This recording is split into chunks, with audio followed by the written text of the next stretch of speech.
Өнөөдөр 240 мянган ахмад настай улсын хэмжээнд аж төрж тэтгэвэр авч байна. Тэдний 200 мянга нь 3-аас 12 сарын хугацаатай тэтгэврийн зээл авсан судалгаа байгаамаа. Гэтэл тэтгэврийн зээлийг үлдэгдэл 314 сая төгрөг байгаа төдийгүй зээл олгогч арилжааны банкуд 219 тэрбум төгрөгийн зээлийг ахмадуудад олгосноор банк тус бүр жилдээ 2 тэрбум төгрөгийн зээлийг хүнд авч ашиг олж байна. Ийм байдлыг одоогийн төр засаг хумж цэгцэнд оруулах ёстой гэдгийг ахмадууд энэ өдөр онцоллоо. Тэд тэтгэврийн насыг нэмнэ гэж дэмий зүйл ярихаасаа тэтгэврийн хүүгээ бууруулах чухлыг санууллаа. Би бол 209 мянган төгрөг авдаг. Улсдаа 25 жил ажилласнаар гарсан л да. Тэгтээ дэндүү бага би. Одоо би 2 жилийн зээл авчаад байж байна. Бас тэтгэврийн насыг хойшлуулна гэж тэр бол миний хувьд бол энэ чинь мэдээж цаанаас шинжлэх ухааны үндслэл дээр эмэгтэй хүн 55 хүрэл ер нь л ирчүүч бүх юм л цаанаас үндслэлтэй юм байлээ. Сардаа ер нь одоо дэтгэврээ тэр бүрхгүй юм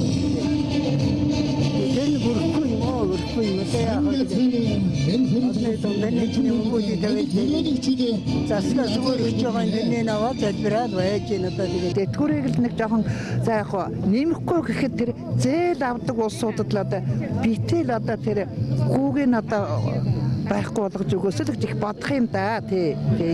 Тэтгэврийн асуудлыг бол ойртуулж өгөх хэрэгтэй. Адилхан өндөр настангууд бол адилхан хэрэглээтэй.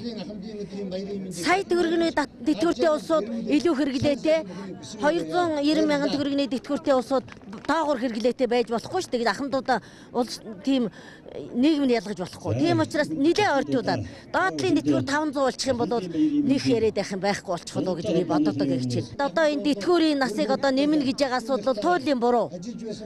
Хэдүүгээр 69 дундаж нас хүрчээсэн ч байлаа гэсэн 4 жил аваад тэтгэвэр аваад өөд болох тэр улсууд чинь тийм ээ 40 жил хөдөлмөр 40 жил татвар авчихад энэ дээр бас анхаарах хэрэгтэй. Тэр бол биелэгдэхгүй байх гэж бодож байгаа. Тэтгэвэр авагч 240 мянган иргэний 97% нь бага буюу 500 мянга хүртэлх тэтгэврийг авч байгаа бол нийт тэтгэвэр авагчдын 60% нь тэтгэврийн доод хэмжээ буюу 137 мянган төгрөгийг авч энэ нь хаанаач хүрэхгүй байгаа хэллээ. Энэ хүмүүсийн амьдралыг өнөөдөр яаж харж хандах уу гэсэн тодорхой бодлого өнөөдөр байхгүй шүү дээ. Ахмад насны талаар төрөөс баримтлах бодлогыг их хурл батлах ёстой тусна. Тэгжээж энэ чинь зэгстэй болохгүй улсд байгаа хэдэн асрамжийн газар тэрэнд нь очиг хэр хүрэлцдэггүй нөхцөл нь муу. Тэгээ улсын их хурлаар ажлын хэсэг гарсан байгаа. Тэтгэврийн зээлийн хөөг бууруулах тухай хууль гаргая гэж. Одоо тэрэндээ хэлсэн амдаа их хурл хүрэх ёстой. Түүнээс хэдэн банкны ашиг орлогыг бодоод яваад байвал энэ ч болохгүй шүү дээ.